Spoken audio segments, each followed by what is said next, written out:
Hi, I'm David Busch. Welcome back to Busch History.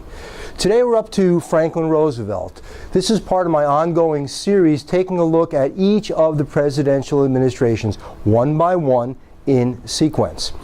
These videos are meant to give you a snapshot as to what's happening while each one of these men is president. They don't go into a lot of great detail. If you want more detail and more explanation, go to my website, www.buschhistory.net, where there is a complete course in American history, and you can get all kinds of additional information. These are supposed to be a look at each of the presidents and the relevant things that occurred while they were president. Sometimes I'll explain more, sometimes I won't, and I might even forget something once in a while. But nevertheless, let's take a look and see what happens. So this is Franklin Roosevelt. Franklin Roosevelt, the 32nd President of the United States. Franklin Roosevelt is an icon in American history. To that, there is no doubt. The only president elected to office 4 times. And he is in office during certainly one of the most tumultuous times in American history. He deals with the Great Depression, and then he deals with World War II. So you can't understate his importance, and you can't overstate his importance. He is right there. Anything you say about Roosevelt is probably true, and there are strong people who are supporters of Roosevelt, and there are strong detractors of Roosevelt. All we can say is he was certainly very important, and certainly in 20th century American history. So let's take a look at Franklin Roosevelt. He was number 32. His first vice president was Charles Curtis. He had more than one. His political party was a Democrat. Term of office 1933 to 1945, certainly an unusual term of office in American history. Who came before him and after him? What were their political parties? Herbert Hoover, a Republican, came before him, and Harry Truman, a Democrat, followed him. Were there any unusual circumstances surrounding his ascent to the presidency? Well, beating a one-term president, an incumbent president, is unusual. But Herbert Hoover certainly had a lot to deal with the Great Depression. And in the eyes of the public, they wanted a change. Who knows? If Franklin Roosevelt had been president at the beginning of the Great Depression, they might have wanted Herbert Hoover. It's really hard to say. But after 4 years of Hoover's policies, and a lot of people thought they were failures at the time, they wanted someone who promised a lot. And Franklin Roosevelt promised a lot. Any catchphrase or term specifically associated with Franklin Roosevelt. The New Deal, which is what he promised Americans when he was running for president. He said the American society needed a new deal. The citizens needed a new approach. The only thing we have to fear is fear itself. A very famous quote of Franklin Roosevelt. A day that will live in infamy, certainly referring to the attack on Pearl Harbor. By the way, the original quote was a day that will live in world history.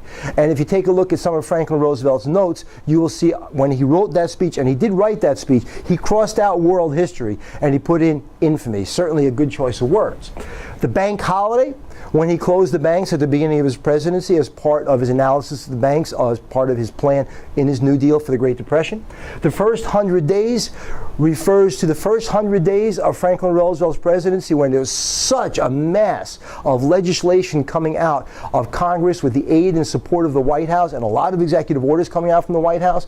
A lot done in that first 100 days, and unfortunately, a bar that every president since has been measured against. Alphabet soup, that was a term for his New Deal programs. They had lots of names: the AAA, the TVA, the FDIC, the SEC. That was his alphabet soup. Some people say that alphabet soup actually was created as a result of Franklin Roosevelt's New Deal, but it was the other way around. Anyway, court packing.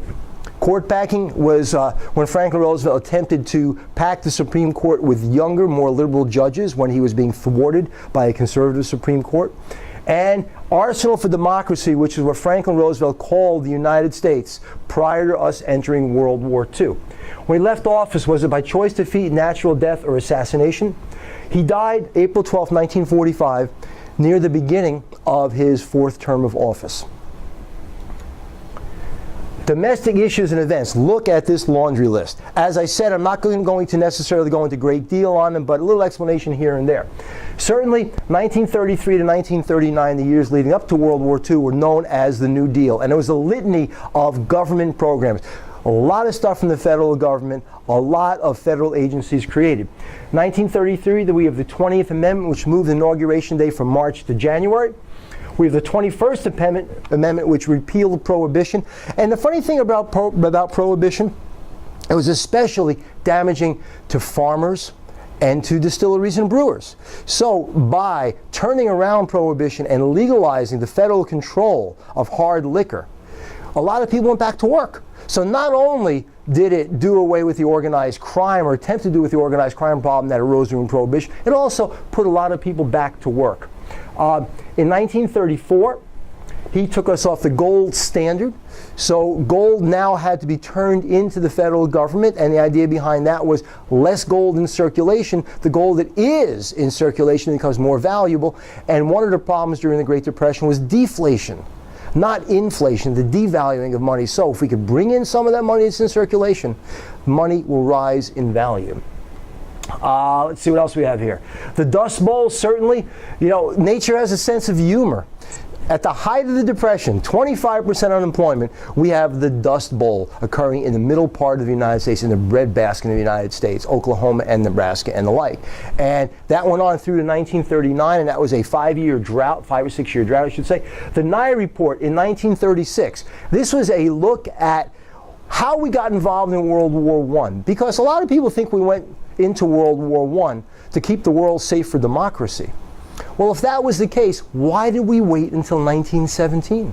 World War I began in 1914. We didn't enter in 1914. Teddy Roosevelt wanted to. We didn't enter in 1915 when the Lusitania was sunk. We didn't enter in 1916.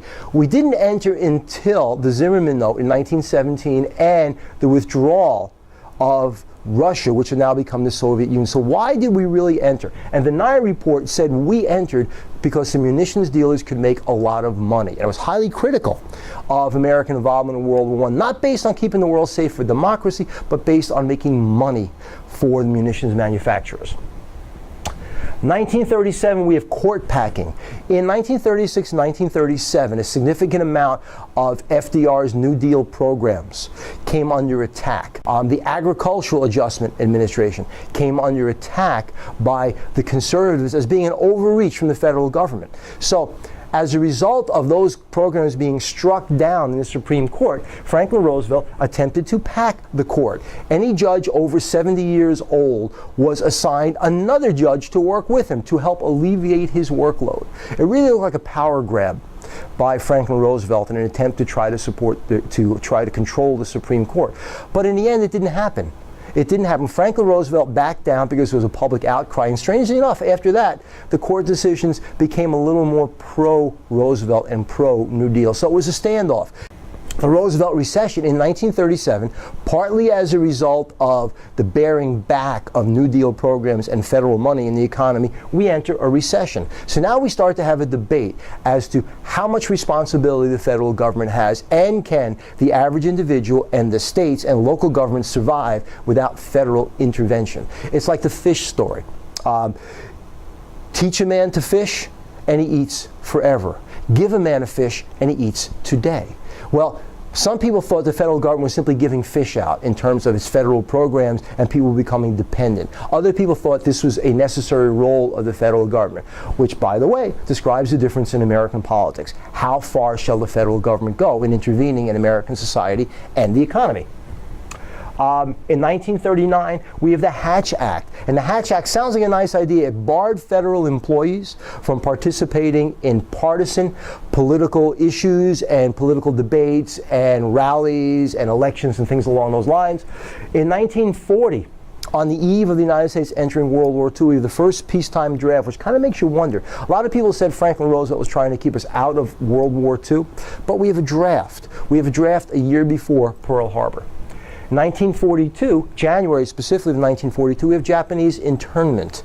This was the relocating of Japanese on the west coast of the United States into the interior of the country, into what were called internment camps. Now, some people call them concentration camps. Completely false. The internment camps were certainly a violation of civil liberties for Japanese Americans. To that, there is no doubt. But the mistreatment that occurred in concentration camps and brutality was not occurring in internment camps. They were denied their freedom, and that was a crime. There's no doubt about that. They lost possessions, and that was a crime. There was no doubt about that. But do not confuse the two. in 1944 as a challenge to these internment camps. We have Korematsu versus the United States. And in that Supreme Court case, Korematsu argued that detaining, and some of these were American citizens of Japanese descent, that detaining these American citizens was violating their rights. Well, the Supreme Court turned around and they looked at Schenck versus the United States all the way back in 1919, in which the Supreme Court established the doctrine of clear and present danger, and said that in times of national emergency, the federal government can take extraordinary steps to secure safety for the American public. And that's what they said what they were doing with putting the Japanese in internment camps. I will tell you later on that was overturned during the Reagan administration, but it didn't matter because we're talking 40 years later. At around the same time, Franklin Roosevelt issued a speech, or gave a speech called his Second Bill of Rights speech. It's worth taking a look at. It's a highly socialized group of programs that guaranteed jobs with a certain wage, that guaranteed retirement, that guaranteed education and medical care. And then we have the Servicemen's Readjustment Act at the end of World War II, which we know is the GI Bill of Rights. It was probably the most successful readjustment act for soldiers coming home from war in the United States. We do not have a wonderful history of taking care of our veterans. We have bands, we have marches, we have parades, we tell people how wonderful, valorous it is to go fight for the country. But in reality, after most of our wars, we did not take good care of our veterans. Present day is a good example of that. However, the GI Bill of Rights did exactly that. It guaranteed low interest loans for people going into business and buying houses. It guaranteed education, free education for servicemen who served in World War II. So it was a really wonderful set of domestic programs, and it kind of fueled the baby boom and the return of what's called the greatest generation from World War II. Now, dovetailed with this, we have all of his foreign policy events. 1933, we have the good neighbor policy, long before we were involved in World War II. By the way, the same year Adolf Hitler came to power, but long before we were involved in World War II, we issued the good neighbor policy, which takes a look at Latin America, takes a look at that big stick theory followed by dollar diplomacy, and said, you know, we need to reevaluate on a case-by-case basis, providing aid to these countries to help them develop, and we can have a good friendship as we go forward, hence the good neighbor policy. We also recognize the Soviet Union in 1933. This is 16 years after it was actually founded, and we actually fought against the revolutionaries in the Great War for the Revolution. We're on the white side and we're fighting the Reds. In 1935, things were heating up in Asia, and Franklin Roosevelt issues the Neutrality Act. And the Neutrality Act says basically, we're staying out of it. Well, we do it again in 1936. We're staying out of it. We are dealing with the Great Depression, and we do not want to get involved in foreign affairs. We also are still dealing with the legacy of not signing the Treaty of Versailles and not joining the League of Nations. So we don't want to get involved in a war. In 1937, Japan invades China, and we issue another Neutrality Act. We keep restating it again and again and again. We are staying neutral. We are not getting involved. I don't know, sometimes he doth protest too much. Anyway, in 1938, Hitler goes into Austria. We have the Munich Agreement, Neville Chamberlain, peace in our time, and he says we made a deal with Herr Hitler and he's going to stop. Well, when you make a deal with a criminal, basically you get what you get. In this case, we got Hitler double-crossing everyone. 1939, after Hitler invaded Poland, World War II actually begins, we issue another Neutrality Act. So now World War II is in flux. It's in play, and Hitler's trying to spread across Europe. In 1940, he's going for Britain. He's taken France, he's taken everything up to the English Channel, he's going for Britain, and he launches the Blitz on Britain. Because one of the things that protected Britain was the fact they were separated from mainland Europe by water. So it was an air assault on Britain that lasted the better part of a year. And this is where we get Winston Churchill's The Finest Hour speech. In 1941, after we did a series of neutrality acts, Roosevelt decides that we are going to provide England with weapons for war. We will lend them these weapons until the end of the war. At that point, they can pay us a lease payment because they can't pay it during the war because they're trying to fight their war and their resources are being destroyed and their infrastructure is being destroyed. So this is a tiptoe into World War II. In August of 1941, now August, you have September, October, November, December, 4 months before the Japanese bombed Pearl Harbor, we have the Atlantic Charter. And we have Churchill and Roosevelt meeting on a ship in the Atlantic Ocean, and they are planning the end of the war. They are planning the United Nations. They are planning what's going to happen with the victors from World War II and what's going to happen with borders and things like that. Why do you plan the end of a war that you are not involved in? This makes people a little circumspect about what Franklin Roosevelt's methods and intentions really were. Because in December, we have Pearl Harbor, and Pearl Harbor occurred after no less than 9 indications that it was going to occur, including intercepts of messages, including the idea that where did the Japanese fleet go, the idea that Roosevelt left the Pacific Fleet in Honolulu as opposed to bringing it back to San Diego against advice from his military people. There was a lot of information that made us wonder whether Roosevelt actually knew. I don't think he actually knew about the attack, but nevertheless, there were a lot of overt actions that made people wonder. It's worth taking a closer look. I suggest you take a look at that.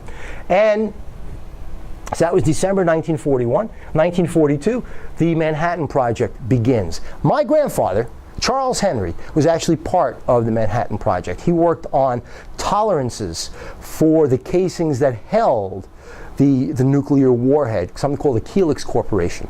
Anyway, nevertheless, the Manhattan Project begins in 1942, and no one was really sure what was going to come out of this. It was theory. It was based on Einstein's science, and it was theory. In 1944, June 6, 1944, we have D-Day. This is the beginning of the end for Adolf Hitler. We have the combined French, English, United States invasion of the shorelines of France across the English Channel, June 6, 1944. D-Day stands for nothing other than D-Day, ABCD Day. It's H-hour D-Day. They just are doubling the letters. Now, on February 4th, 1945, we have the last meeting that Franklin Roosevelt attends. There are a whole series of conferences in World War II that I haven't gone into in this. But Yalta is considered, along with the Atlantic Conference, is considered one of the bellwethers of diplomacy and of strategy. And at Yalta, February 2nd, I think, to the 4th, 1945, leaders get together. We have Stalin, Churchill, Roosevelt are there. And they get together and they decide they're going to divide Germany into 4 occupation zones, and that there will be free elections in Europe, in Eastern Europe, the occupied lands by the Soviets after the war. So this is the final plan for the end of the war that Roosevelt is at, and really is going to kind of set up the Cold War, because you can imagine the animosity that's going to occur when you divide Germany into 4 zones, one for the United States, one for Great Britain, one for France, and one for the Soviet Union. And consider this like Sesame Street. One of these is not like the other. Not only that, they come up with a plan for the UN Security Council. And on the UN Security Council, there will be 5 permanent members: the United States, France, Great Britain, China, and the Soviet Union. They'll be the 5 permanent members of the 15-person UN Security Council. And any one of them can veto the actions of the entire UN Security Council. So just think about how this is going to go as we deteriorate into the Cold War. Nevertheless, in April, Franklin Roosevelt dies. He does not live to see the end of World War II. But his legacy is intact. If you think about what this man had to deal with, again, he had to deal with the Great Depression. He came up with all of these social programs, Social Security as one example, during the Great Depression to help American society. It was really an incredible time. That time, all those programs are known as the New Deal. No, I have not gone into each of the programs of the New Deal. You can see those on my website in the segment that deals with the Great Depression. There's a whole list of different topics on my website on buschistory.net. But nevertheless, you cannot overstate Franklin Roosevelt's importance here. Shortly after Harry Truman took office, we're going to have an end to the unlimited terms, and we have term limits put on presidents after that. And I'm going to suggest to you that I think term limits on the presidency are a bad idea.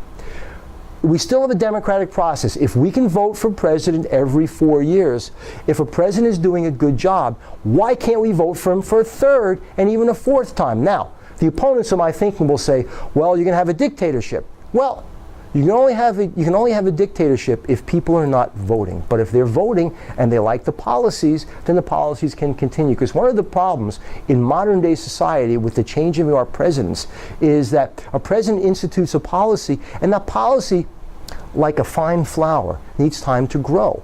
So then we get the next president who changes the policy. What good is a climate agreement, for example, reached by a president of the United States and another nation in the world, or 5 nations in the world, if the next president can come in and change that agreement? So anyway, this is Franklin Roosevelt. Franklin Roosevelt certainly increases the size and scope of the federal government. And I'm David Busch, and this is Bush History, and our next segment will be Harry Truman. Have a good day. Take care.